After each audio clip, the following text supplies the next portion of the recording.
Hey y'all, here are OS Reviews. Over the past few years, the popularity of point-and-shoot style digital cameras have made a resurgence. Over on the enthusiast side of things, the Fujifilm X100 has been one of the most successful models, packing in a pretty capable APS-C size sensor into still a relatively compact camera. And coupled with the retro styling and vintage charm made it a bit of a viral sensation, actually kind of hard to get your hands on, despite newer revisions selling north of $1,000, pretty pricey. In contrast, Sony's fixed-lens digital cameras, or digicams, have been mostly using the 1-inch type sensor design, with the Sony RX100 series being very popular, consistently receiving refreshes as well as other spin-offs as part of their vlogging camera series. And don't get me wrong, these 1-inch type sensor cameras are still very capable in their own right, coupled with manual lens control ring as well as a bright and sharp f1.8 lens, and a compact size still makes it a fan favorite. However, some enthusiasts have been clamoring for Sony to also come out with a larger sensor compact camera. And as a refresher, the bigger the sensor inside, the more light information it's able to collect for enhanced dynamic range, for added bokeh or background separation, also improving on the low light performance. And what's interesting is over a decade ago, before the popularity of the X100 from Fujifilm exploded, Sony created the RX1, which was a full-frame equivalent digital camera. Now, it's almost a shame to call it something like a point-and-shoot because it does have full manual control, capable of delivering excellent results, coupled with the fast and sharp f2 Sonnar T-Star lens from Zeiss. And this chart here really shows how impressive that full-frame 35mm equivalent sensor inside is. So compared with an entry-level digicam, the full-frame sensor inside here is 6 times larger diagonally, with the surface area that is 35 times larger, and so collecting, again, way more light information. Even compared to the already impressive APS-C or 1-inch types, it's getting approximately 1.5 times to 3 times more information being collected at a single click. And so Sony fans were really clamoring for them to come out with a newer revision of the RX1, considering how successful the Fuji X100 series has been, wanting something a little bit more impressive in terms of photo quality than the 1-inch type found on the RX100 line. Side note, Sony's naming convention continues to be a little confusing in my opinion because it seems like the smaller the number in their series, the more high-end in terms of their positioning. The same logic applies on their smartphones. For example, the Xperia 10 is more of their mid-ranger versus the Xperia 5 is their kind of compact, almost flagship, versus the Xperia 1 is their flagship phone. And so similarly here, the RX100 versus the RX1, the number there actually getting smaller, but it is signaling a more premium device, as opposed to the other way around, like on iPhones, where the number getting larger usually means it's a newer device. But that stubbornness, even in the naming convention, goes to show that this brand definitely thinks a little bit differently, sometimes in ways which are questionable, but it's still distinctively them. And Sony actually listened because earlier this month, so very recently, they came out with a surprise announcement of the newest revision in the RX1 line, which is the RX1 Mark III, the 3rd gen model. So that's great, right? It's what Sony fans and enthusiasts looking for a higher-end point-and-shoot camera have been asking for, clamoring for many years now. Well, not exactly. The reception has been polarizing at best. In fact, if we search online, we can see that Sony's own product listing page has since been bombarded with negative reviews, with initial headlines like "Sony releases the most overpriced camera ever," or "We decided to not exceed expectations." And a lot of that energy has been directed at Sony's pricing for the Mark III, which is definitely expensive, actually selling right now for $5,100. Directed at enthusiasts that want a really small camera, but also having an impressively large sensor inside. But then again, this is Sony that we're talking about. Even on their smartphones, like their Xperia devices, are already going towards that enthusiast side of things as well. But to be fair, the RX1 line are crafted very well out of magnesium alloy. In fact, they are hand-assembled in Japan. So Sony is trying to apply an artisan craftsmanship on these cameras. Again, they're not really mass-assembled in a factory somewhere. And yeah, you can make the argument that full machine assembly is more efficient and probably better for cost saving. intimidating, but it also just makes this more of kind of like an art statement in a way, because you know that someone has labored over it, just trying to put all of these pieces together, bless their soul. And so my point is, I think some of this backlash is perhaps also from newer users that weren't aware that the RX1 line have existed since a decade ago. They're maybe looking at the Mark III as their first initial introduction into this type of camera, because even a decade ago, the reviews on this camera were already talking about how it's a pricey slice of heaven with excellent performance, but back then, the original generation model that we have here retailed for almost $2,800. And so over 10 years later, with inflation, with tariffs, I would actually be surprised if Sony sold the newer model at a price lower than that. So I was actually anticipating something around maybe 3 to 4K, to be completely honest, although 5.1 is definitely stretching it. But some of the comments saying they should have priced the newest model around the same as the Fuji X100, which is $1,000 or maybe even $500, doesn't actually seem reasonable considering cost of labor as well as materials are only going to grow as time goes on, and the original was already quite expensive. Again, not defending Sony either for some of their decisions. It is a very pricey camera at the end of the day, but for the newest release to be so polarizing was honestly something that, at least the extent of, I wasn't anticipating. I'm also going to point out that because just a few months before this, Fujifilm also introduced a large sensor fixed lens camera. It's a compact point-and-shoot style camera, but of course having full manual control, which is the Fujifilm GFX 100 RF. And the claim to fame of this camera is it's just a little bit larger than the Fuji X100. However, instead of having an APS-C size sensor, it's using a medium format sensor, which is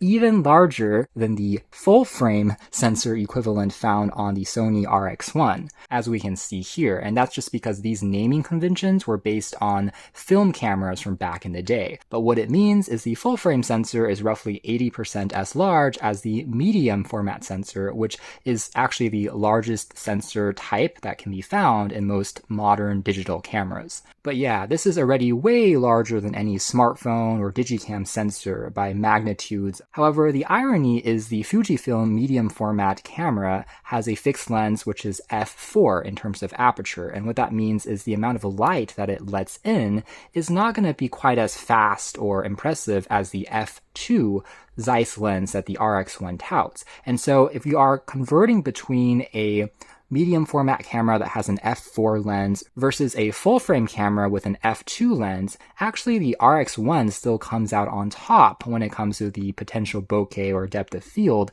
that it can achieve, ironically enough. The Fujifilm converts to roughly f3.2 if you are scaling it down to a full frame equivalent. Also, the Fuji GFX 100 RF also sells at around $5,000, and the reception, I would say, has been more lukewarm. It hasn't been as polarizingly negative, just because I think there are more Fuji fans at this point in time. It's a brand that has accumulated perhaps more of a cult-like following, and so despite it being pretty much equally as expensive, the majority of taglines on reviews have been around its amazing performance, maybe criticizing the pricing a little bit, whereas on the RX1 Mark III, perhaps because Sony does make a larger range of cameras, including ones which are going to be better value, I'm not denying the fact that many of the interchangeable lens cameras, some of those systems are a better bang for your buck. The ability for you to build out a similar spec'd camera does exist, and you can spend hundreds of dollars less. And so perhaps that's why Sony's customer base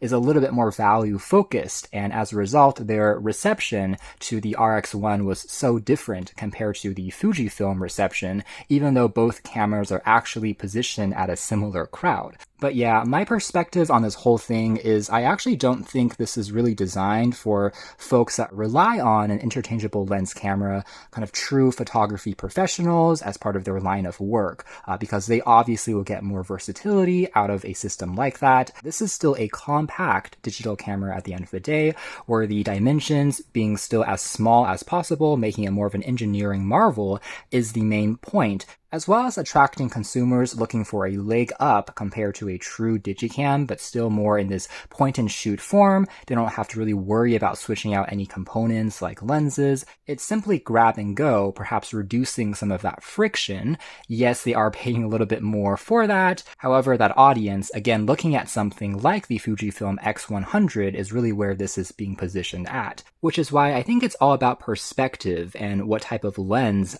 no pun intended, you're looking at the RX1 from. For example, here's a review of the original RX1 from Andrew Reed, and his point of reference was instead against something like a Leica M, Leica Q camera, suited with a similar type lens setup, which actually costs even more and produces similar results to this particular camera, not to mention even more expensive cameras yet, like a Phase 1 IQ 180, which is $44,000. Now, is that practical for the majority of users out there? Absolutely not. But the point is the actual quality that you can get out of a system like this, despite it being as small and compact as pretty much possible from an engineering point of view, is also what is driving up the cost. But ironically enough, again, you are paying a pretty penny, a premium for that simplicity. So anyways, interesting observation aside, let's return to the RX1 original generation model that is going to be the subject of this revisited review to see if it's still potentially worthwhile picking up here in 2025, especially with this line now being resurrected from the dead.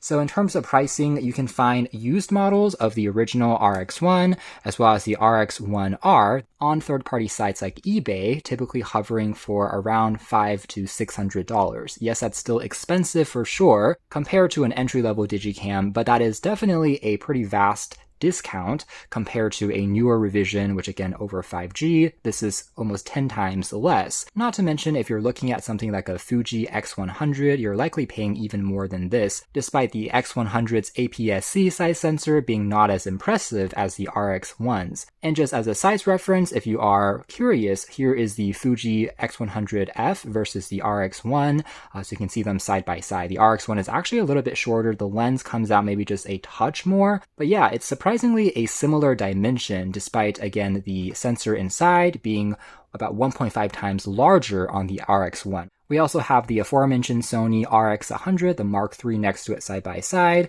and you can see that, yes, the RX1 is going to be larger, especially the lens. If we're looking at it from a side angle, you can see it protrudes, but considering that the sensor for collecting light information is almost 3 times greater, it still feels like a marvel of engineering they were able to fit something as small into a package as the RX1. And just for reference, another enthusiast large sensor compact camera would be the Lumix LX100, which has instead a micro four thirds sensor, which is again smaller than the full frame one here. So the dimensions of the RX1 are still quite impressive all of these years later. Evidently Sony thinks the same, which is why they've kept it mostly the same on their Mark III that just came out. Now in terms of ergonomics though, this is an area where I think Sony's minimalism maybe went a little bit too far, because like the RX100 series, it almost has no grip on the side. It is almost completely flat. As a result, many users have had to find creative ways of adding more grip, like sticking on an accessory like this one, making it feel a little bit more ergonomic, or attaching a thumb grip into the hot shoe mount and also making it easier to grip on the back. So there are ways to kind of DIY more ergonomics yourself, but it is one instance where, similar to Sigma's cameras, they're trying to go after minimalism. It looks very modern, but the ergonomics maybe suffer a little bit more right out the box. Otherwise, the majority of cost for this camera likely is going towards this Zeiss lens. Is actually quite impressive over this full frame sensor. It also includes, again, full manual focus controls, as well as a dial that you can rotate on to instantly go into a close-up macro mode, as well as more of a landscape mode. And believe it or not, a Sonnar T-Star lens with similar specifications as this one, if you were to buy it separately for a kind of modular interchangeable lens camera, would sell on its own for close to $1,000 to $2,000. It is extremely premium glass and optics that they've chosen here, which some would argue makes the higher cost for the camera a little bit more palatable, and it's been custom engineered to fit pretty much as close to that sensor as possible to minimize the size. You can also see a kind of orange colored ring, copper ring along it that is touting the 35mm full frame equivalent sensor here as well. The lens also features a leaf shutter, so it's going to be virtually silent as it's snapping images, and it's actually quite fun to see this kind of giant leaf shutter get smaller and larger as it lets in more and less light. You can see all the blades there working in real time as it acquires focus, and then snaps an image again almost with no sound at all, making it great in discrete shooting environments where you don't want to annoy or disturb others around you. A side here also features a dial for going between autofocus versus manual focus, and then DMF is kind of a hybrid manual focus. You can use autofocus and then apply some smaller manual changes afterwards. Otherwise, like most enthusiast cameras, you are able to pop in adapter accessories on the lens as well, 49mm. If you want to have a lens shade, for example, for blocking out a little bit of sunlight, you can snap in lens hoods and other accessories to make it look something like this instead, though that will take up a little bit more space, of course.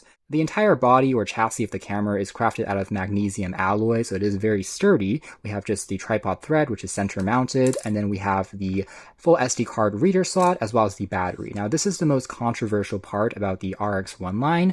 So in order to reuse components across their other cameras, Sony actually used the NP-BX1 type battery, which is just 1240 milliamp hours. It's a tiny battery that's also used on the Sony RX100 1-inch type digital cameras, as well as on some older Sony digicams and camcorders as well. On one hand, it's nice that these are backwards compatible, making it easier to find accessories for pretty cheap. Spare batteries are just a couple of dollars a pop. But on the downside, you're definitely not getting many shots before a battery depletes, just because of the larger sensor also using up more power. More specifically, I was averaging around 120 to maybe 150 shots before I had to switch out the battery, which is definitely less than ideal, but again, at least you can bring a couple of spares for not too much money and pop in another one when you are on the go. On the newest Mark III revision, Sony actually have still not really improved the battery life too dramatically. It's now averaging around 200 shots before you have to change out the battery, which is maybe a touch better, but still it seems like it's an area where they are quite stubborn at, and perhaps where some frustration stems from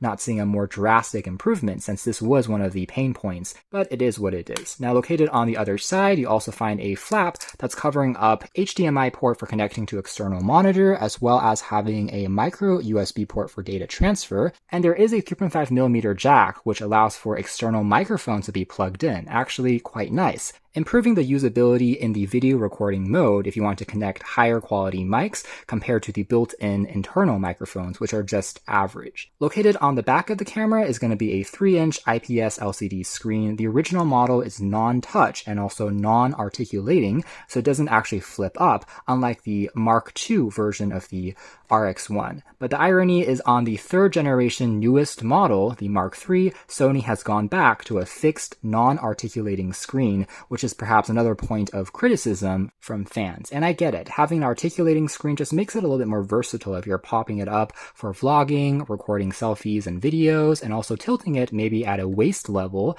if you're doing street photography instead of taking the entire camera up to eye level to capture. It's definitely a nice to have feature that is a little bit of a shame that was cut on the 3rd generation model, but on this 1st gen, ironically enough, now makes it pretty much the same as the newest one in terms of form factor, and I guess it's one less moving part at the very least. Located on the top of the camera is also going to be a pop-up flash. You do have a hot shoe mount though if you wanted to bring in a brighter external flash, as well as Sony did have an optional EVF available for this 1st gen model. Unfortunately though, this accessory was also quite expensive. Just this little viewfinder sold north of $200 at the time, making it quite the investment. But this kind of unlocks a waist level shooting experience, I guess, because it does allow it to pivot across a more flexible hinge, so you can look down like this or look sideways based on your preferences, and it's, to Sony's credit, a pretty high quality EVF. That is a OLED screen inside with excellent contrast, as well as a proximity sensor that can detect when you're placing your eye closer, in addition to adjusting the diopter here for focus. It's essentially like having one of those smart glasses or video glass displays with a micro OLED just popped now into your camera, so it might be a little easier to see in direct sunlight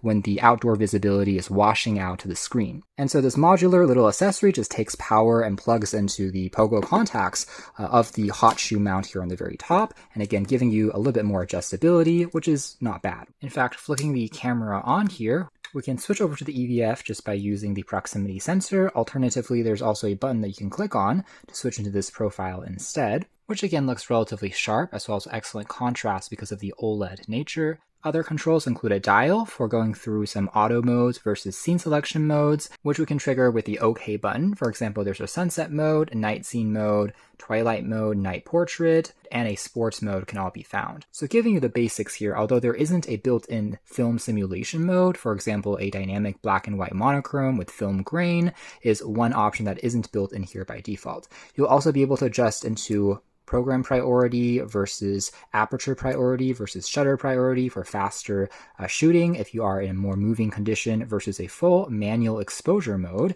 and 3 custom modes that you can set into your own preferences when it comes to color, ISO properties, setting them as your own kind of recipes on the fly. We can then move into video recording, which on the original generation RX1 captures at full HD resolution. So of course it doesn't have 4K capture back then, but overall quality wasn't bad, especially with the optional external mic input, and also has a dedicated record button on the side as well. There's a sweep panoramic mode before looping back into the previous settings. All of the dials, by the way, are crafted out of metal and feel very satisfying as you're clicking on them, including an exposure knob on the side, and even for auto mode, there's 2 options, intelligent auto as well as superior auto. So the difference here is intelligent auto is similar to scene detection. If it recognizes food versus landscape, it will slightly change the color science there to match, bumping up the contrast, versus superior auto is doing a little bit more computational processing. For example, it will turn on HDR to capture multiple images to lift the contrast and shadows, although it would take a couple more seconds to process,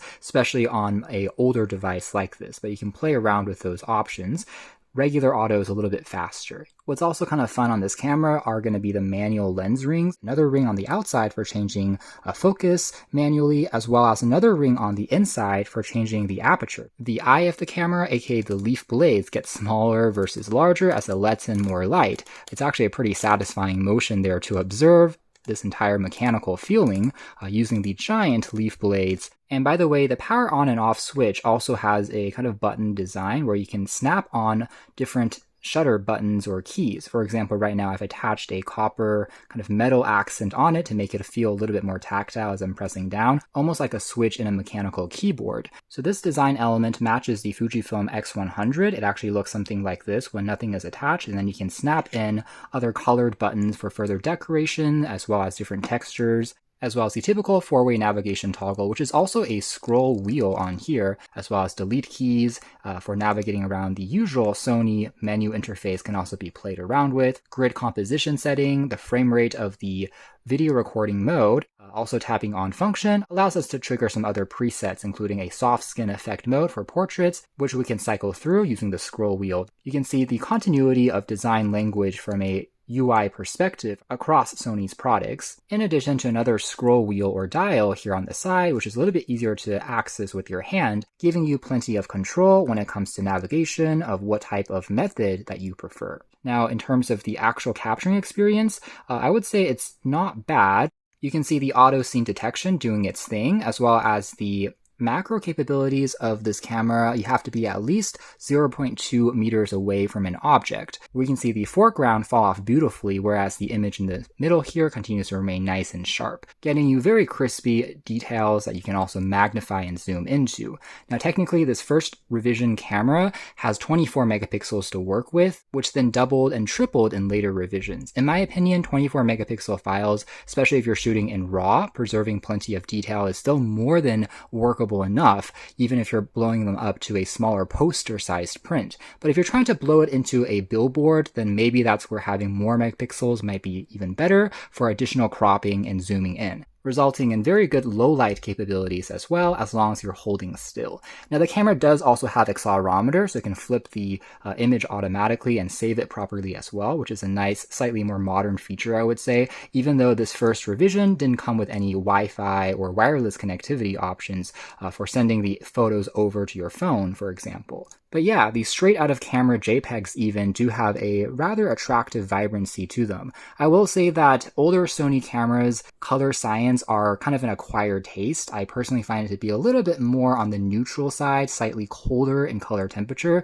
with cameras like the RX100, which I personally think perhaps doesn't have as much character, arguably speaking, as some of the Fujifilms, Leicas, and even Canons, which have slightly more exaggerated reds, a little bit more warmer in their tone for artistic effect, whereas on Sony cameras, they're a little bit more clinical, and perhaps if you're editing them in post, you can get the most out of it. But even with that being said, I still find the RX1's images to be very satisfying when it comes to all the details, the sharpness of the lens, the awesome bokeh as well because of the large sensor. Is definitely a noticeable difference and a effect that you can't really achieve on a smaller sensor camera, as much as I want to say otherwise. Now, yes, you can simulate some of this using software, which is the whole computational approach on smartphones, having maybe a depth sensor if the main camera sensor itself isn't the largest, but the effect, if not done correctly, can look a little bit fake or artificial. Here's another example of a dandelion. You can see the ridiculous amounts of detail here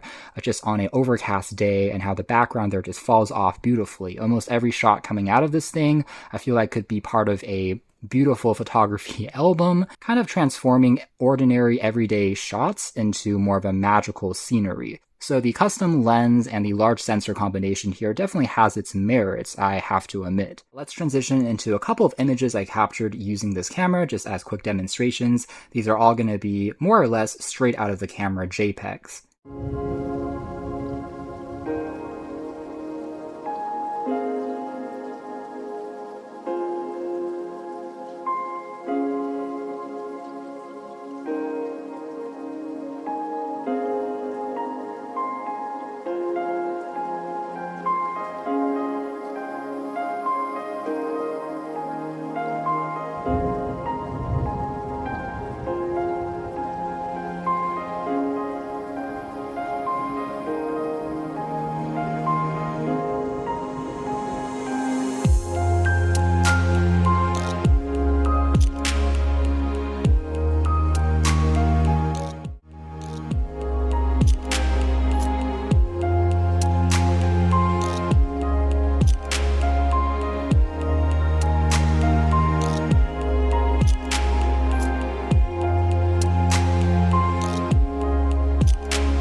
So the takeaway is photo quality is indeed excellent, even all of these years later, in fact, since the newest revision is still using largely the same lens. It definitely has held up very well from the perspective of image quality or IQ. It is absolutely still going to outshine pretty much any smartphone camera when it comes to the true depth of field as well as detail, just because of the significantly larger sensor inside here. Now maybe the only one con going back to an older system like this would be the autofocus speed is definitely infinitely slower compared to a more modern camera. This is the one spec that I think has the most impressive leap across generations. The original RX1 here only had 25 autofocus points, and so if you are looking at a more complex scene, you have to wait kind of a second or two for it to really lock into focus and then capture the shot. The results afterwards, though, do look beautiful. However, on the newest Mark III, it's now grown to 693 autofocus points, perhaps even better for street photography where things happen in a flash. Compared to on this original model, the autofocus was a little bit on the slower side. However, if you're in the manual focus mode, you get really good at just locking it at maybe a couple of meters away and take images quickly, although if you're relying entirely on autofocus,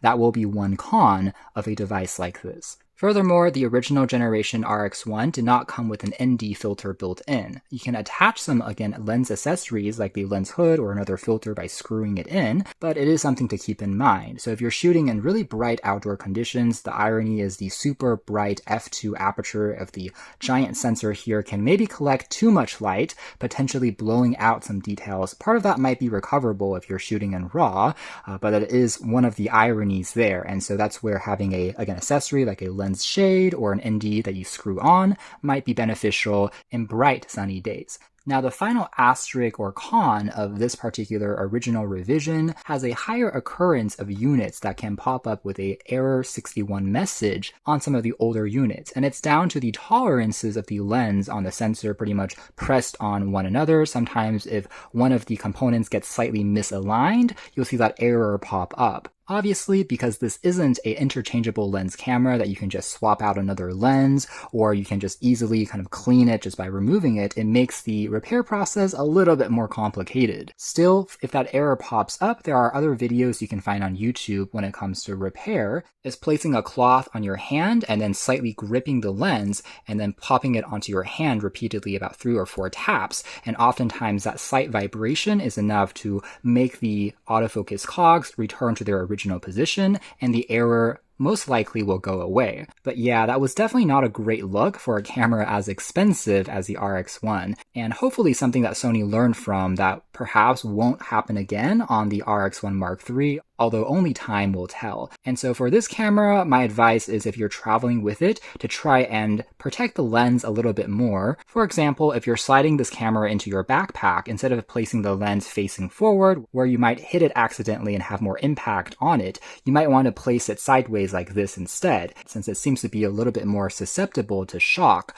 on the original generation. But here's the thing, if you're shopping around and you find a unit in working condition, considering that this thing is now over a decade old, I think it's safe to say that the risk of it developing that error message are going to be quite low. If it was a manufacturing defect, it should have popped up earlier. And so at that point, it's more about maintaining good habits when it comes to handling the camera, not being extremely rough with it. But still, in my case, this is a used model, again, for many years, and there's still no error messages cropping up. Now, last but not least, before we end this video, I will say that another difference compared to this first generation with the second gen revision, the RX1 Mark II, is that one instead trades the pop-up xenon flash with a pop-up EVF or viewfinder, compared to now the latest RX1 Mark III has a viewfinder built directly onto the side of the camera, kind of like the LX100 here from Panasonic, so it might have fewer moving parts, nothing really pops up anymore. However, the newer model does have a touchscreen now, so you can tap to focus, which might be a little bit more convenient.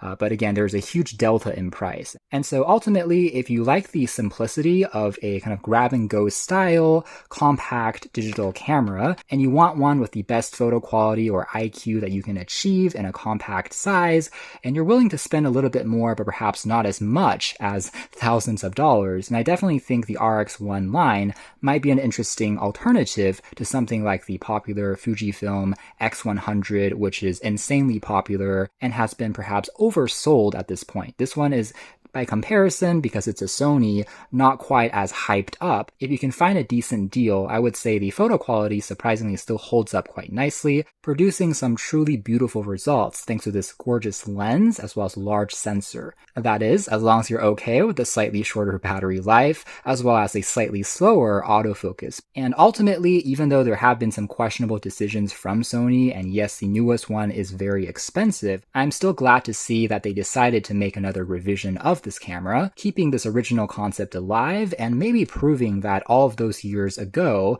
back in 2012, 2013, it was a little bit ahead of its time in terms of the concept of a enthusiast-grade, higher quality compact camera. You can learn more details if you're interested in something like this in the links below, but for now that's been our video. Thanks for watching here at OS Reviews, throwback revisit of the Sony RX1 in 2025.